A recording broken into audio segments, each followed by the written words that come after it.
Ready start.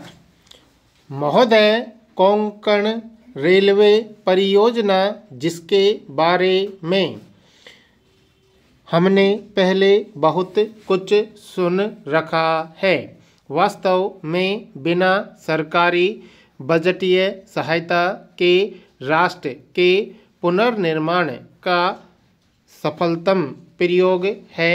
मैं कहना चाहता हूँ कि यह उत्साहवर्धक और लीक से हटकर प्रयोग है। हम ऐसी आशा और प्रार्थना करते हैं कि इससे देश के अन्य भागों में न केवल रेलवे में बल्कि अन्य विकास कार्यों में भी इसी प्रकार के सफल प्रयोग करने को बढ़ावा मिले। एक कार्य के लिए इतने अधिक लोगों की भागीदारी के बारे में सामान्य परिस्थितियों में सोचा भी नहीं जा सकता।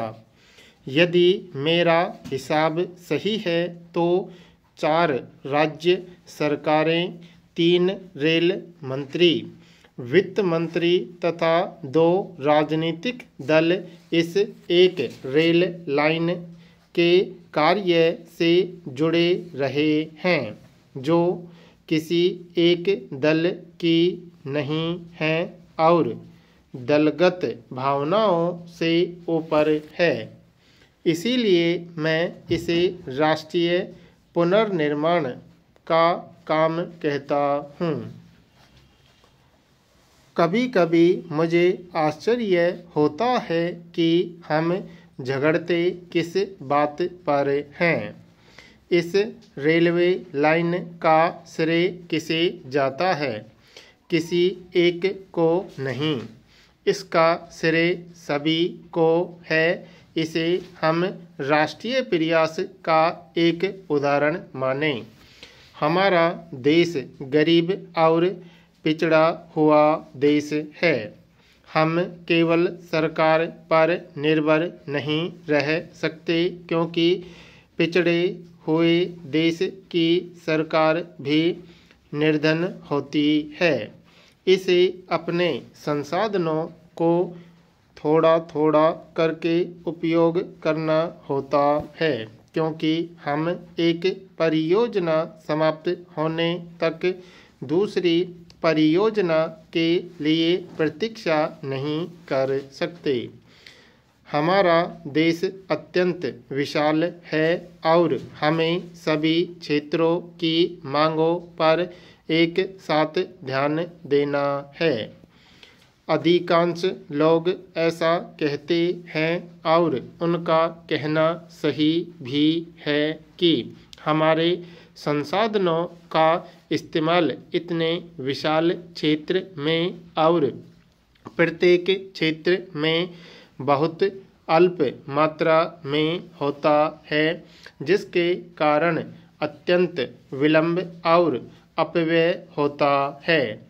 किंतु हमारे पास और कोई विकल्प नहीं है। मेरे लिए पश्चिम बंगाल या असम की आवश्यकताओं का भी उतना ही महत्व है जितना कि महाराष्ट्र, पंजाब अथवा कश्मीर की मांगों का। अतः जो कुछ उपलब्ध है उसे ही बांटना होगा। मैं धन इकट्ठा करने की पूरी कोशिश करता हूँ, किंतु इतना ही पर्याप्त नहीं है।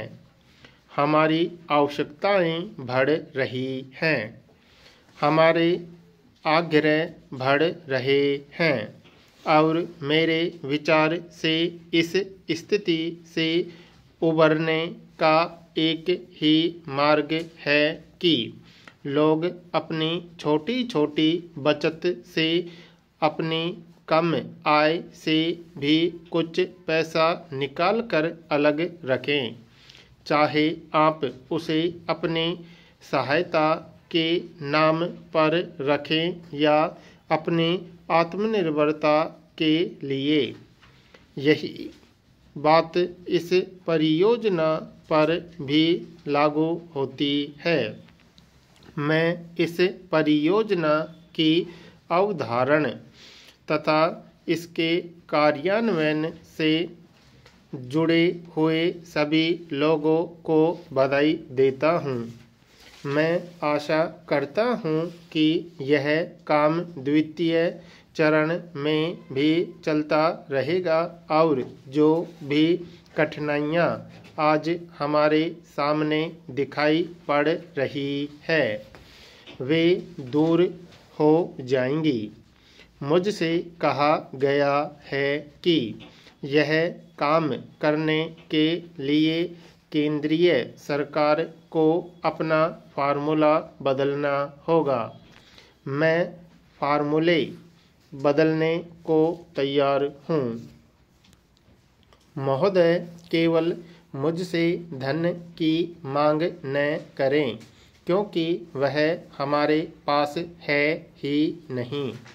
अतः आपको और कोई भी छूट चाहिए, कोई नियम बदलने हों अथवा कोई परिवर्तन करना हो, मैं करने को तैयार हूँ, क्योंकि नियम तो हम ही बनाते हैं और उन्हें हमारी प्रगति के आड़े नहीं आने दिया जाएगा। वित्त मंत्री बहुत ही कुशल और अत्यंत नरम एवं उदार हृदय के व्यक्ति हैं।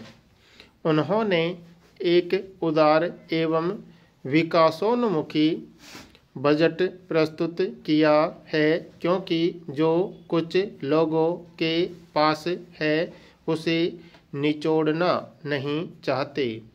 यदि हम ऐसा नहीं करेंगे तो वे इस प्रकार की परियोजनाओं के लिए अपनी बचत लगाने के लिए राजी हो जाएंगी, जिसमें अन्यथा हमें आवश्यक धन की व्यवस्था करनी पड़ती।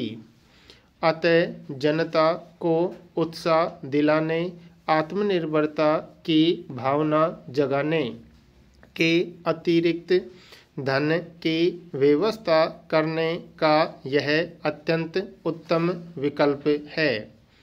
यही हमारी सबसे बड़ी पूंजी है। मैं आपको आश्वासन देना चाहता हूँ कि हमारे देश में जहाँ भी पिछड़े हुए क्षेत्र हैं वहाँ हम सबसे पहले ध्यान देंगे।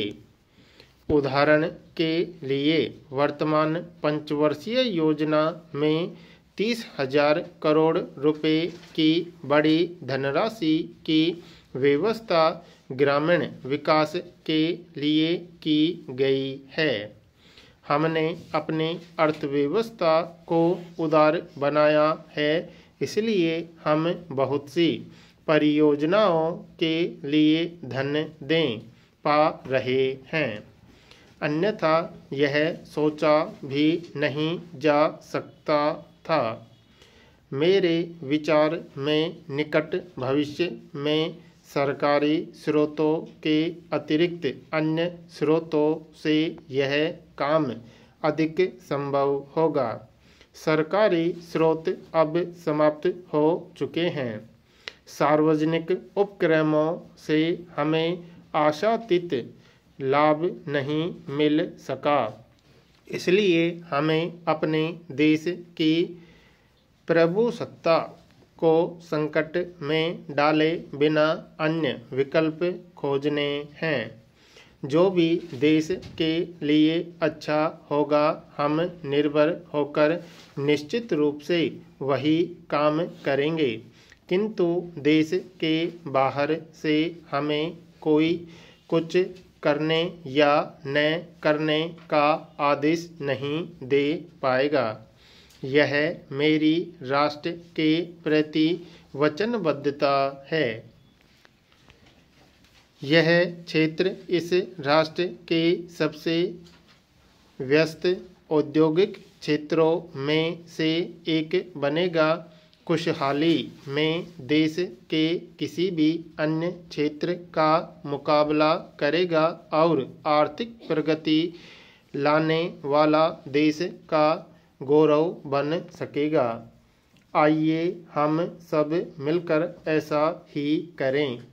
चाहे कोई भी राजनीतिक दल हो अथवा कोई अन्य विचार हो, हमें इस रास्ते से नहीं हटना चाहिए। हमें अपने देश को अव्यवस्था से, खंड खंड होने से, विघटनकारी प्रवृत्तियों से और सबसे महत्वपूर्ण बात है जनता की श्रेष्ठ भावनाओं को निकृष्ट कार्यों के लिए भड़काए जाने से बचाना है। किफ़ायत बरतने के उपाय सुझाने वाली समिति को योजना की सफलता के लिए संसाधन जुटाने के तरीके सुझाने का महत्वपूर्ण काम सौंपा गया था। आगामी योजना के दौरान संभवतः यह हमारी सबसे जटिल समस्या है। राज्य सरकारें अपने बजटों में भारी घाटा दिखा रही हैं। दूसरी ओर आगामी योजना की सफलता के लिए यह आवश्यक है कि केंद्र और राज्य सरकारों की प्राप्तियां उनके व्यय से काफ़ी अधिक हों ताकि योजना के लिए धन जुटाया जा सके।